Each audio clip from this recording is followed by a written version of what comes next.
До свещеник Калан за световната криза.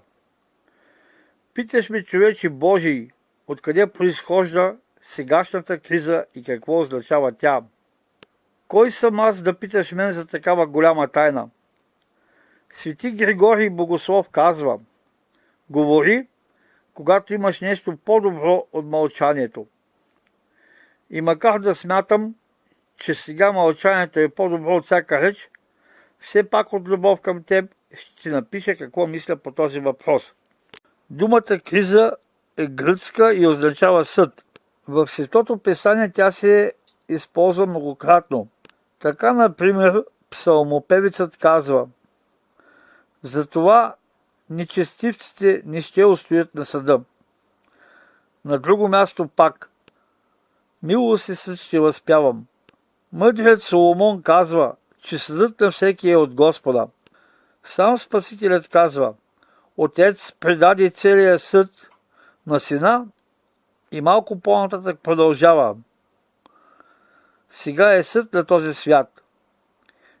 И апостол Петър пише: защото време е да почне съдът от Божия дом.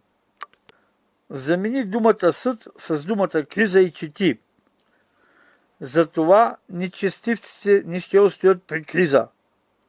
Милост и криза ще възпявам.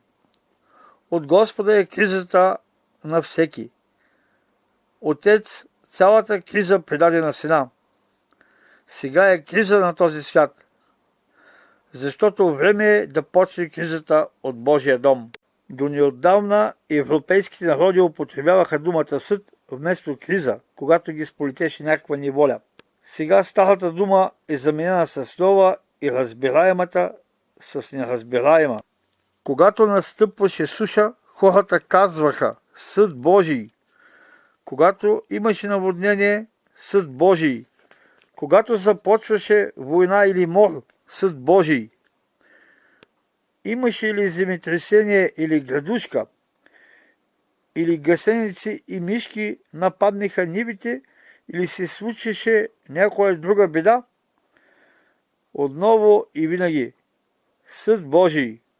А това означава криза, предизвиквана от засушаване, от наводнение, от войни, епидемии и т.н. И на сегашната финансово-икономическа беда народът гледа като на съд Божий, но не казва съд, а криза. Та бедата да стане по-голяма чрез неразбирането й.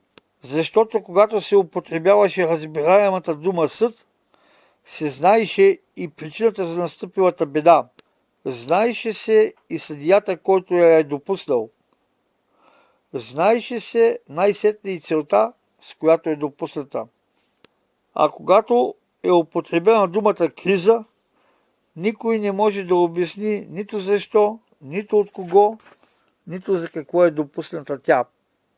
Това е единствената разлика между днешната криза и кризите, причинени от суша, наводнения, войни, епидемии, нападения на вредители и от други бедствия. Питаш ме за причината на сегашната криза, или по-точно казано на сегашният съд Божий. Причината винаги е една и съща – богоотстъплението на хората. Хората са предизвикали тази криза чрез греха на богоотстъплението и Бог я е допуснал, за да ги пробуди, да ги накара да се опомнят, да станат по-духовни и да се върнат при Него. Модерни грехове, модерна криза. И наистина Бог се е послужил с съвременни средства, за да вразуми съвременните хора. Ударил е по банките, по борсите, по финансите и валутата. Прикатурил е масите на минячите по целия свят, както някога в Иерусалимския храм. Предизвикал е небивала паника сред търговците и собствениците на обменни бюра. Вдига, събаря, обърква, смущава, заплашва. И всичко това само и само да се пробудят горделивите глави на европейските и американските мъдреци, да се осъзнаят и да започнат да мислят духовно. Те, закотвените в пристанището на материалната сигурност, да си спомнят за душите си, да признаят своите беззакония и да се поклонят на живият Бог, на Бога Всевишни. До кога ще продължи кризата?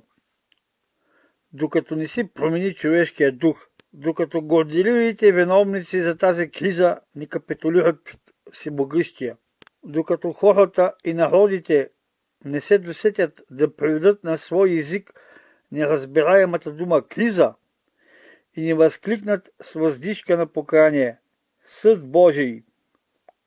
Кажи и ти, честни Отче, Съд Божий вместо криза и всичко ще ти стане ясно. Поздрав и мир на теб!